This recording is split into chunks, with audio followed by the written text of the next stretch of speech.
আজকে আমি এখানে পেশ হয়েছি, আজকে আপনাদের সামনে দাঁড়িয়েছি কিছু অভিযোগ নিয়ে, কিছু কথা নিয়ে। আমাদের স্বরাষ্ট্র উপদেষ্টা বারবার নিজের ব্যর্থতা প্রমাণ করতেছে। আমরা তার যে পদ আছে সে পদ থেকে তাকে সরিয়ে দিতে দ্বিতীয়বার কখনোই চিন্তা করব না।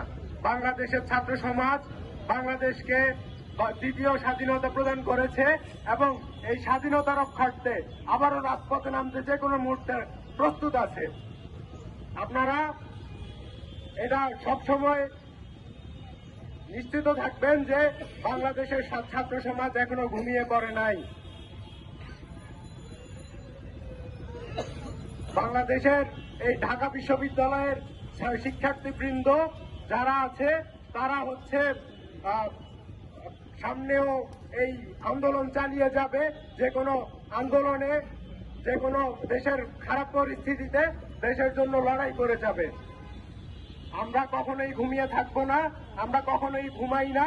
আমরা হচ্ছে এই দেশের যে কোনো স্বার্থ, যে কোনো বিপদে সম্মুখ লড়াই চালিয়ে যাব। অতএব আমি স্বরাষ্ট্র উপদেষ্টাকে স্পষ্ট বলে দিতে চাই, তিনি যদি বাংলাদেশের আইন শৃঙ্খলা বাহিনীর কার্যক্রম সুন্দরভাবে পরিচালনা না করতে পারে তাহলে হচ্ছে তিনি তার পদটা যাতে ছেড়ে দিয়ে যোগ্য লোককে ওই পদে পদান্বিত করে। ধন্যবাদ। আসসালামু আলাইকুম।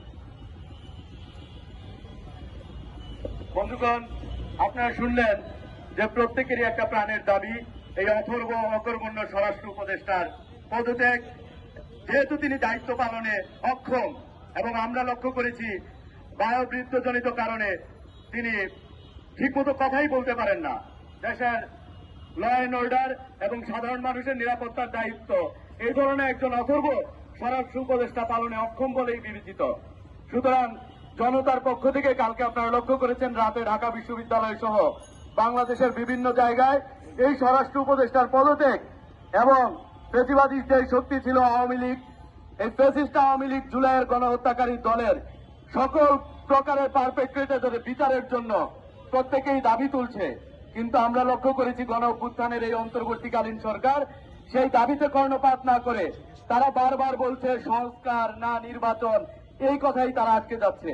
আমরা আমাদের জায়গা থেকে পরিষ্কার বলতে চাই, সংস্কার নির্বাচন নাকি সংস্কার, সবার আগে বিচার।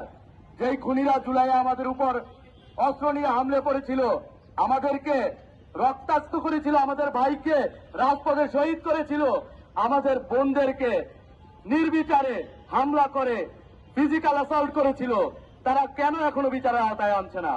এই ডেভিল হান্টের নামে স্ক্যাম করে যাদেরকে ডেভিল হিসাবে ধরা হচ্ছে তারা কেউই জুলাইয়ের খুনি না। তাইলে জুলাইয়ের খুনিরা আমাদের আশেপাশে ঘুরছে, এটাকে আইন শৃঙ্খলা বাহিনী লক্ষ্য করে না। এর দায় অবশ্যই অন্তর্বর্তীকালীন সরকারকে নিতে হবে। এ পর্যায়ে আমাদের